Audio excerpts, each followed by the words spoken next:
kita semua harus terlibat menjadi subjek politik. Ya, istilah saya itu subjek politik.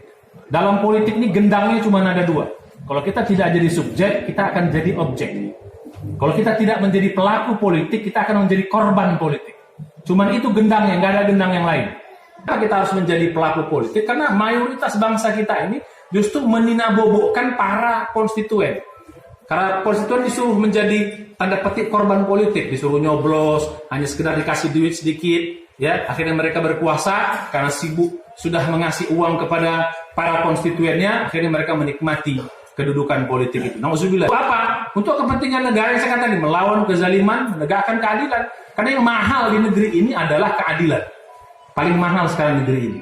Yang sulit kita mencari. Pengadilan banyak, tapi keadilan sangat sulit kita.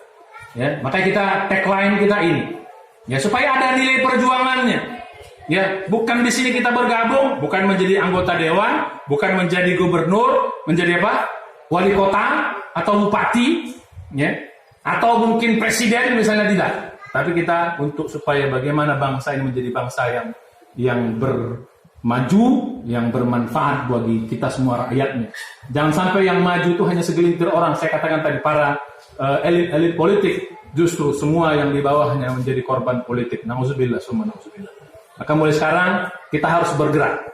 Karena kalau kita kalau nggak bergerak, ya saya bilang tadi lama-lama negeri akan hancur. Utang sudah 6.000 triliun. Tidak lama lagi kalau begini juga menjadi 10.000 triliun. Bagaimana cara bayarnya? Ya kalau nggak bisa dibayar dengan sumber daya kita mungkin sudah habis, ya mungkin jual pulau Sumatera, jual pulau Kalimantan, jual pulau Sulawesi. Nauzubillah. Ya mudah-mudahan kita tidak terjadi, karena bangsa yang begini besarnya adalah karunia Allah Subhanahu wa taala. Harus kita syukuri dengan kita jaga dengan sebaik-baik. Siap menjaga NKRI? Siap berjuang melawan kezaliman, menegakkan keadilan? Takbir. Ya, jadi itu niat kita yang menentukan. Jadi jangan mau lagi dibayar-bayar. Jangan mau lagi diiming-iming. Jadi gitu, kalau semua mayoritas. Nah, ini kita menjadi apa? Kita ajak nanti orang-orang konstituen kita tuh berpikir cerdas. Jangan lagi cuma sekedar nyoblos doang, tapi dia nyoblos dan dia harus kawal suara itu. Begitu, yang aktif itu begitu. Dia nyoblos, harus dia kawal suara itu. Ini nggak habis nyoblos dia pulang. Habis itu yang main siapa? Yang tadi itulah, dia belilah suaranya, dia gantilah lagi, dia macam-macam. Nauzubillah yang begitu. Makanya orang yang aktif itu, kita pelaku, kita sebagai politik, nanti kita nyoblos, kita kawal suara supaya sampai suara itu jangan sampai dicuri orang-orang yang tidak bertanggung jawab.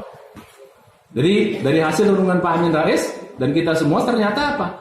Ini partai-partai ini sudah banyak lagi tidak berjuang untuk kepentingan rakyat, banyak untuk kepentingan kekuasaan semata. Akhirnya mereka bergabung sama kekuasaan, tidak ada lagi yang menjadi check and balances di Senayan sana, atau bahasa kita DPR pusat, mungkin juga di daerah-daerah juga gitu. DPR berkoalisi dengan bupati, dengan wali kota, dengan gubernur. Akhirnya rakyat nggak dapat apa-apa. Ya, jadi hanya sekedar dijadikan korban pada waktu pemilu saja. Nauzubillah. Jadi makanya Pak Amin merasa partai yang udah ada sekarang ini sudah banyak yang tercemar. Ya walaupun kita tidak menjelek, tapi Pak Amin merasakan harus dibuat partai yang baru yang berbeda dari partai yang lain. Yang semangatnya adalah melawan kezaliman, menegakkan keadilan. Jadi begitu. Makanya Pak Amin membuat partai umat, kan dia lihat sudah partai yang lain tuh banyak diamnya. Karena memang ya rezim ini dua pilihannya. Anda kalau tidak dukung kami, jadi lawan kami. Kalau lawan kami, Anda nggak kebagian. Proyek nggak dikasih, apa ya akhirnya ya megap-megap lah partai lain. Ya daripada megap kan juga manusia pengen makan. Akhirnya gabung dengan kekuasaan. Akhirnya apapun kebijakan kekuasaan rezim yang mungkin bertentangan dengan kesejahteraan rakyat banyak, akhirnya dikorbankan rakyat. Nauzubillah. Jadi Pak Amin merasa ini harus membuat partai yang baru yang betul-betul secara vertikal membuat lurus kekuasaan.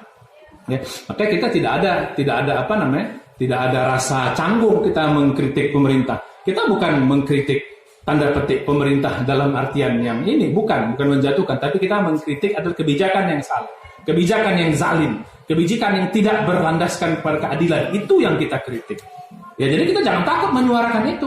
Kita bukan mau melawan pemerintah yang sah, tidak. Kita mengkritik kezaliman yang terjadi, mengkritik ketidakadilan. Ini harus dihilangkan semuanya. Jadi itu. Jadi makanya Kita bangunlah Partai Umat ini. Mudah-mudahan semua yang hadir di sini pun semua sepakat bahwa mau masuk ini ingin menegakkan keadilan di negeri kita ini.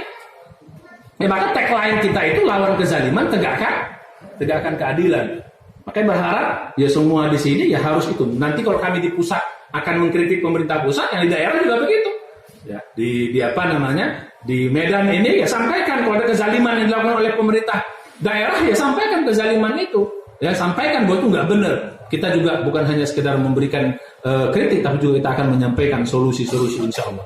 Jadi mudah-mudahan bersama Partai Umat, Bapak semua ibu-ibu kita bergabung, dan ini dengan niat apa? Menjadi amal soleh kita.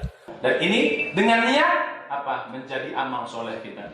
Bergabung di sini ini melawan kezaliman menjadi amal soleh. Makanya landasan partai kita ini partai Islam landasannya. Jangan malu-malu.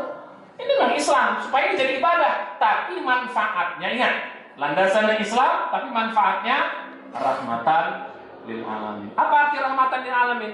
Manfaatnya untuk semua umat manusia. Makanya namanya partai umat. Umat itu bersifat general. Umat mana saja akan mendapat manfaat dari partai. Memang landasannya Islam sebagai landasan moral kita supaya ini jadi ibadah kita, ya kan? Makanya inna sholati wa nusuki wa mahyaya wa lillahi rabbil alamin. Juga landasan kita, barang siapa yang tidak bertindak dengan dasar Islam nanti nggak jadi amal, kata Allah dalam Al-Quran. Surat 3 Al-Imran ayat 85 Allah mengatakan wa may yabtaghi ghairal islami dinan fala yuqbal min wa huwa fil akhirati minal khasirin. Barang siapa yang landasan berfikirnya, landasan berbuatnya tidak dilandasi atas ilham, fala yuqbal minhu, Allah tidak akan terima itu. Wa huwa fil akhirati minal khasirin, maka di akhirat yang menjadi termasuk orang-orang yang rugi. Sayang, kita mati nanti nggak dapat nilai apa-apa. Udah capek tenaga, capek pikiran, capek uang, capek waktu. Sudah tak digaji pula. Digaji nggak? Ada digaji nggak sini? Ada digaji nggak? Malah kita keluar uang, mati nggak dapat apa-apa. Nauzubillah, menyesal kita nanti. Nah inilah makanya landasan Islam supaya jadi ibadah kita semuanya. Walaupun manfaatnya kan, ingat ya, landasannya apa? Islam. Manfaatnya rahmatan lil alamin. Itulah artinya Partai Umat berlandaskan Islam rahmatan lil alamin. Landasan berfikirnya, landasan moralnya, landasan aturannya Islam, tapi rahmatnya, kebaikannya untuk seluruh umat manusia. Bukan hanya umat manusia, termasuk seluruh alam, termasuk juga binatang, termasuk juga hewan-hewan dan tumbuh-tumbuhan. Nah inilah yang kedua yang saya sampaikan. Mudah-mudahan dengan kita bersama Partai Umat ini menjadi amal soleh kita bersama. Ya, amal soleh kita bukan hanya amal soleh buat kita di dunia ini, tapi juga di akhirat. Tapi akan saya sampaikan nanti ada manfaat dunianya.